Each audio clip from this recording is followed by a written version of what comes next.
ఏకంగా ఏటీఎంనే ఎత్తేశారు. ఎవరా బాబు, ఐడియా ఎలా వచ్చింది అసలు?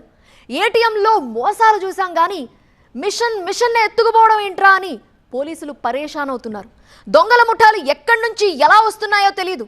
కూల్గా తమ పని తాము చేసుకెళ్లిపోతున్నాయి. ఏటీఎం లిఫ్టింగ్ అండ్ థెఫ్టింగ్ ఇప్పుడు దడ పుట్టిస్తోంది.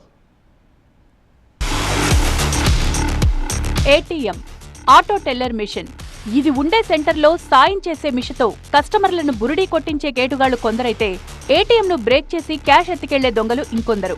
ఇప్పుడైతే ఏకంగా ఏటీఎంలనే ఎత్తుకువెళ్తున్నారు.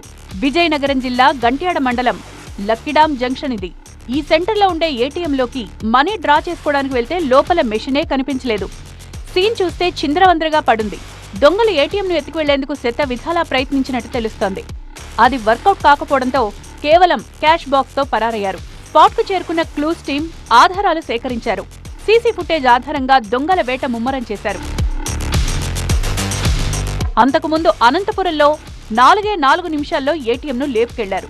బుక్కరాయి సముద్ర మండల కేంద్రంలో ఏటీఎంను టార్గెట్ చేసిన దొంగలు బొలెరో వాహనంతో వచ్చారు.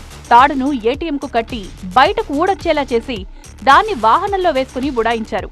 ఇలాంటోళ్లుంటారు కాబట్టే ఏటీఎంలను స్ట్రాంగ్ గా తయారు చేస్తారు. కానీ ఇప్పుడు ఆ స్ట్రాంగ్నెస్ కి సవాల్ విసిరారు మాయగాళ్లు. హర్యానా రాష్ట్రంలోని గుర్గావ్, మేవార్ ప్రాంతాల ముఠాలే ఈ పని చేస్తున్నట్లు అనుమానాలు ఉన్నాయి. వీళ్లు తెలుగు రాష్ట్రాలతో పాటు కర్ణాటక, తమిళనాడు, ఒడిశా రాష్ట్రాలను లక్ష్యంగా చేసుకుంటారు. ఒక్కో ముఠాలో 6 సభ్యులుంటారు.